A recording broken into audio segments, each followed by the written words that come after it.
নীলক্ষেতে ডাকসু নির্বাচনের ব্যালট ছাপা ইস্যুতে নিউজ 24-এর সংবাদ প্রচারের পর নড়ে চড়ে বসেছে প্রশাসন।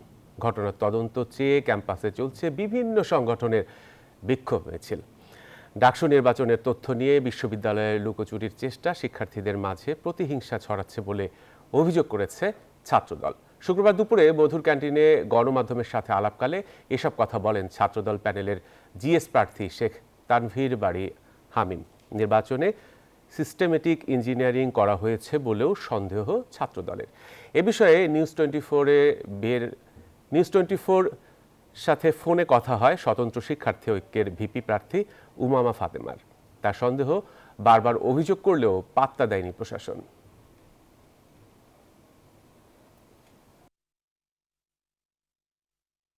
পুরো ভোটটাই কিন্তু সকাল থেকে রাত পর্যন্ত এলইডিতে দেখানোর কথা।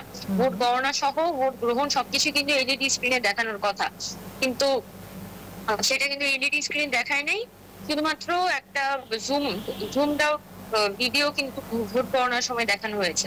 পূর্বে বিভিন্ন নির্বাচন কমিশনের পরিণতি আজকে আমরা দেখছি, কিন্তু এই বিশ্ববিদ্যালয় প্রশাসন যে রিটার্নিং অফিসার তারা পূর্বের এই ইতিহাস থেকে যে বর্তমানের যে শিক্ষা সেটা গ্রহণ করলেন না। সুতরাং আজকে অথবা কালকে তারা যদি এখনো সুস্পষ্ট ব্যাখ্যা না দেয়, ইতিহাসের বিচারে কাঠগড়ায় তাদেরকেও দাঁড়াতে হবে। বান্ডেল থাকলে প্রতি সেনমানিতে টাকা বাঁচবে। বিকাশ সেনমানি বান্ডেল কিনে জিতুন প্রতি লেনদেনে।